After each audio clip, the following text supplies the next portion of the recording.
Hello and congratulations on the purchase of your Rockwood Roo. My name is Russ. I'm going to do your orientation with you today. Along with this email are a couple video links to some maintenance videos. I do encourage you to watch those as well. We'll get started with your orientation right up front here with your tongue jack, electric tongue jack. So extend and retract with this button here, and then you do have a light right there.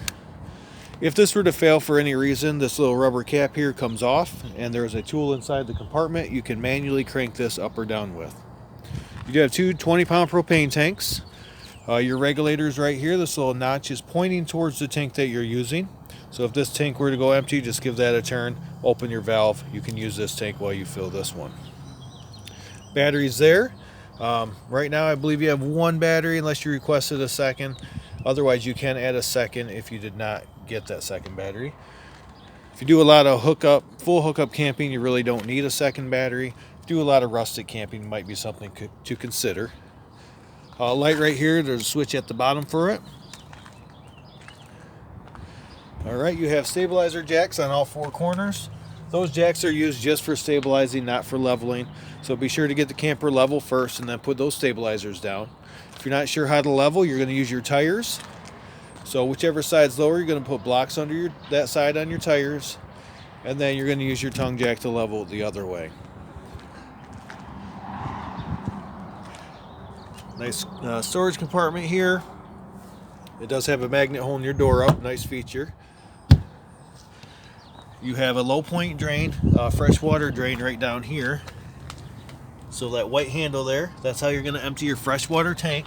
If you were to use that, you're going to fill your freshwater tank right here. So just put a hose up to that, fill your freshwater tank, and then you're going to turn your water pump on to draw water from your freshwater tank throughout your camper. So that's rustic camping. 30 amp power cord. Your power cord is going to be 25 feet long. When you're hooked up at the campgrounds, I do recommend to use a 30 amp surge guard. You have your bed pop out here. We'll show you how to do that with the front one. Then you have your wastewater tanks back here, your black and gray. Color coordinated handles, so your gray tank, that's your dirty sink and shower. Black tank, black handle, that is your toilet. So you're going to hook your wastewater hose up right there. Pull that black handle first, let that toilet empty out. Once that's empty, pull that gray. That gray dirty sink and shower water is going to help wash the black out of your hose. Once they're both empty, close the gray, leave that black open. Come around here to the back. Right here you have a black tank flush on the top here. So you're going to hook a hose up to that, turn it on. It's like an upside down sprinkler system in your black tank. It's going to flush it out for you. So let that run for a few minutes. Turn that hose off, unhook it. Come back here, close your black handle, put your cap back on, you're all done with that. You have an outdoor shower here, so behind that is a shower wand with hot and cold water. Another one of your pop-outs, you are pre-wired for an observation or backup camera. You have a spare tire behind your hard cover here, the same size tire as the tires that are on it. Then you have your city water connection, so full hookup camping, hook a garden hose up to here, and then you'll have water pressure from that garden hose going throughout your camper. This is for winterizing, so you're going to hook a hose up to here. The other end of that hose goes to your antifreeze bucket. Turn your water pump on, it's going to draw the antifreeze throughout your camper. And then you have inputs for cable or satellite here. And then right back here, this panel comes off, as you can see, and right behind it you have your water filter and your water pump. So if you need to access that, nice and easy to do. You have a hitch on here as well. Electric awning with lights. Outdoor speakers. Control that from your stereo inside. TV mount right here. This is output, so you can have a TV outside. And then this is to put a grill on. So you put the grill on here, and then you have a quick connect gas line right there. You also have these low point drains at your hot and cold. That's the lowest point in your water system. So take those caps off, that will empty the water out of your lines inside. Furnace vent right here. This does get very hot. Try not to block that or put anything in front of it that could melt. You have your stove vent, so just two tabs here, just pop that open, make sure that flap is open, so if you use that fan above your stove, it will vent outside. Otherwise, snap that closed and it will keep the bugs out. handle just lifts up and moves over against the door for travel. You do have solid steps on here, so with your solid steps you want to make sure your door is all the way open, and then you're just going to lift these steps right up into the door frame. Going to snap into place over here. If your door is not all the way open, this part right here is going to hit on your screen door and damage your door, so be careful of that. Your legs are adjustable, so you can lift them up or push this button here to lower them, and then pull on the blue handle here to bring them back out. When you bring your steps out for the first time, or if you adjust your legs, you want to make sure that your stairs are as flush to your threshold as possible. That way your screen door doesn't hit up here. And also you want to make sure there's a gap between your steps and your door so it doesn't damage your door. Storage in here, you have a tabletop that goes on the rail back there with your grill. Tool right here is for your tongue jack if that were to fail. This gold tool is going to be used to bring your slide outs in, so if your slide out were to fail, you can put that right in there, crank that slide out in, and then you have a tool in here as well for your stabilizers. This bag is for your power cord, and then you have your hitch stuff in here. In that bag is your starter kit, so you have a 10-foot wastewater hose, 25-foot freshwater hose, and then an electrical adapter. You also have access to the back of your water heater from here. Your water heater right now is bypassed because it's winterized.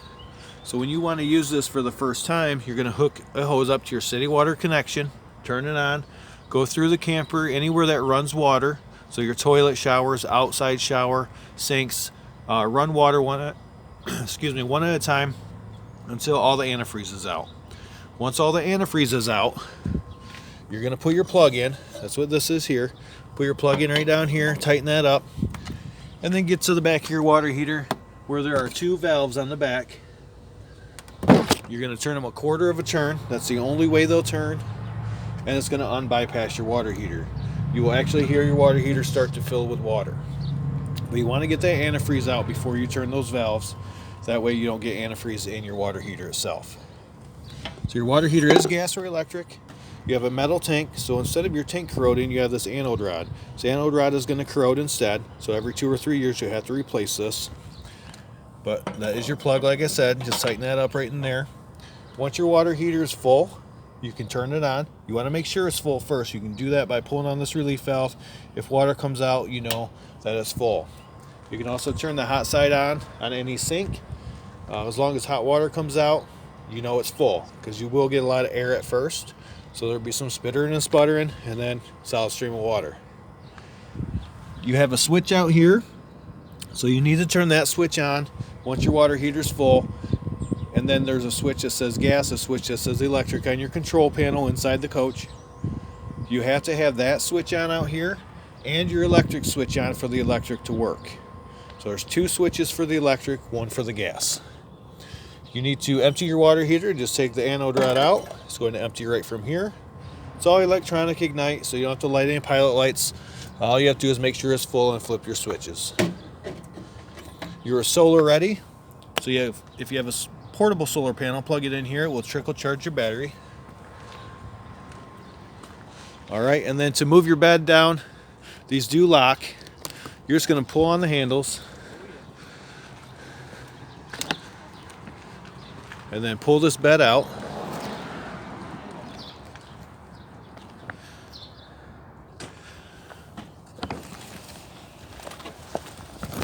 Come out like that, and the rest is done from inside. So that's everything on the outside. We're going to head inside next. So inside, we're going to go right to your bed first. You have this pole, and it has a little end that curved, so you want that curve up. You're going to put the other end right over that little notch there. Give it a push.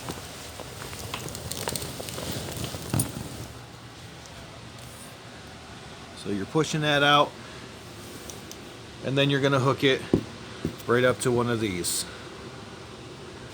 So just like that, and then just position your mattress where you need it. You can unzip the sides, easy as that, and then take it down, of course, just the opposite way. And then this does fold, mattress folds, so you're going to have it folded like that. Now, I always put the bar in between the folds so you don't ever lose it.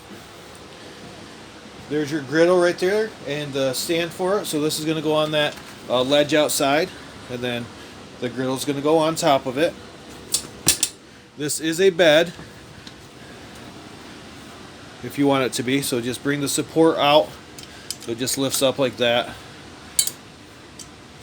and then this just folds out like this, and now you have a small bed right here.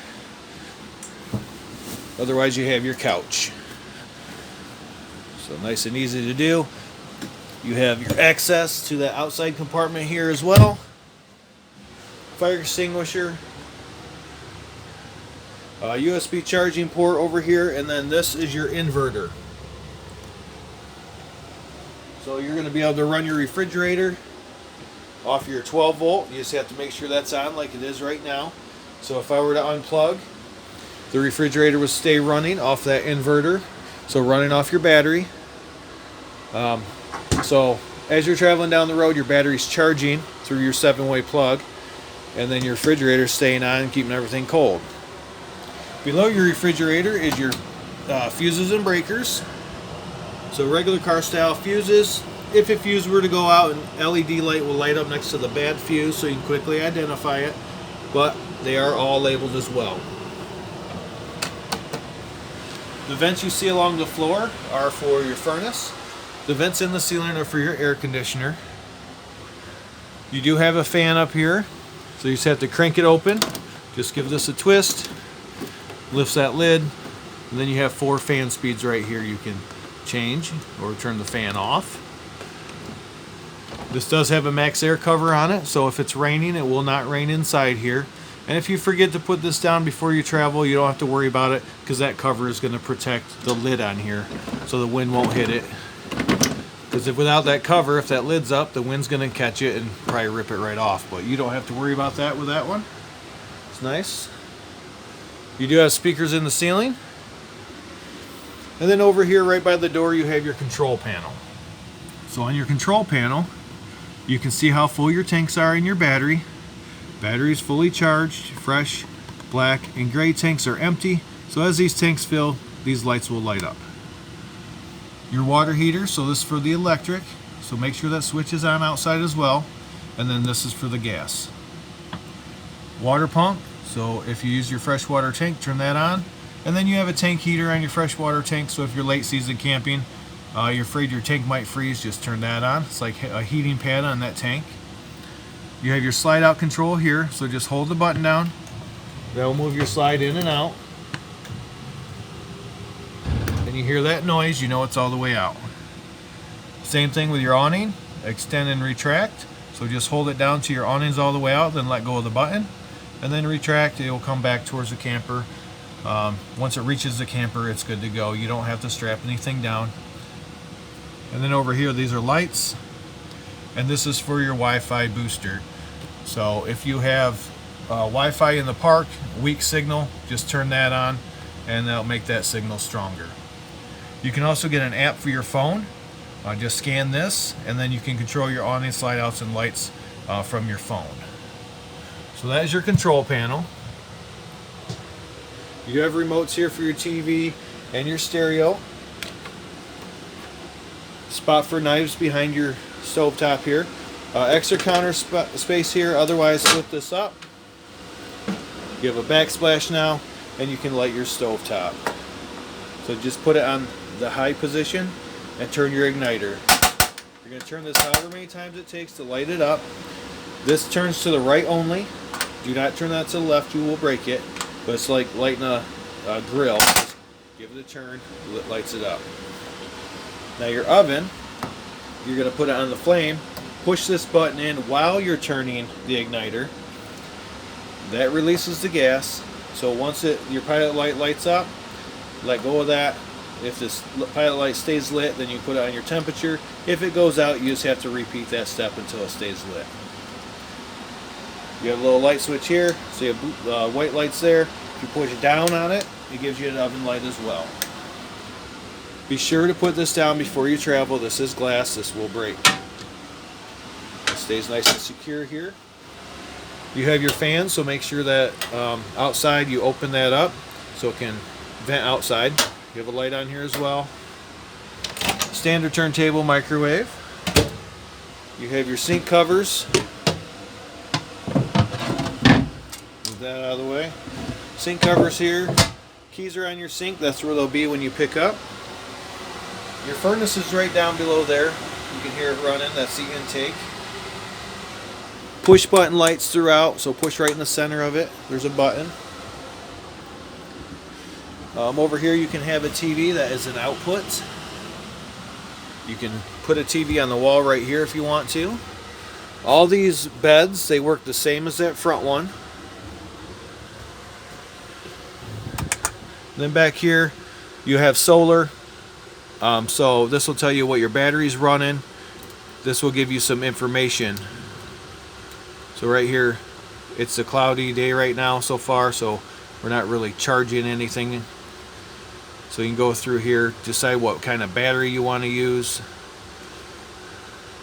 So this is an information station. It'll tell you how many amps per hour you're charging, how many amps you've already charged. So information station, and there's instruction manual on this in your instruction booklet. Right down here is your furnace, your air, and your fan. So just decide which one you want to use. Decide your fan speeds. I'm going to put it on auto mode, and then your temperature control is up here. USB charging port, and then down below here, this is a carbon monoxide and LP detector. As long as that green light's on, you're good to go there. Head into your bathroom. You do have a light switch on the wall. Foot pedal flush, so halfway down brings water in, all the way down will flush it. Your shower has magnet strips on both sides, so you have a nice tight seal while you're inside the shower. And then you have this right here for travel. Make sure that's on for traveling. You do have another vent and fan up here. Works the same as the one in the living room. This one also has that max air cover, so you don't have to worry about leaving it open.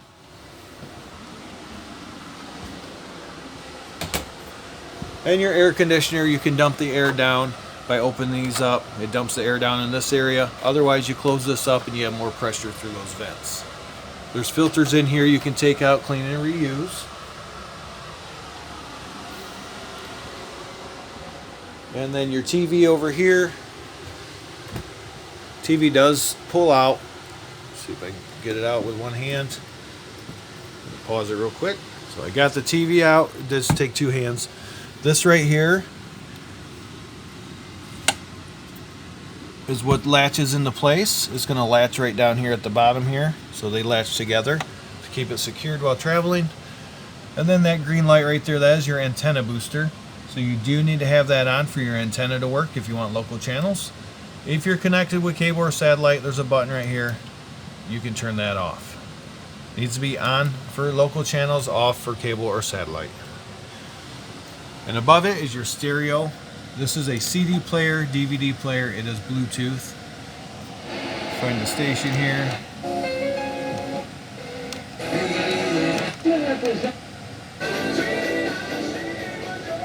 So it shows zone 1. So zone 1, I can turn that off. Zone 1 is inside. Zone 2, that'll be outside speakers. And then your Bluetooth is right here. To turn it off, just hold this mute button down and it will shut it off. Your table, it needs to be in that position while traveling because it is a loose table. Otherwise it just folds up and you set it into place. Right now it's in the bed form as well, so you can just take those cushions on the back and fill in the void there and have a bed. Push button light. And it looks like that is everything. Yeah, it looks like it. So if you have questions after you watch this video, just write them down and you can ask us when you come pick up. Otherwise, you can call our service department anytime and they'll be happy to answer any questions you have. They'll walk you through some stuff. We want to thank you for purchasing at TerryTown. We do appreciate your business, and congratulations.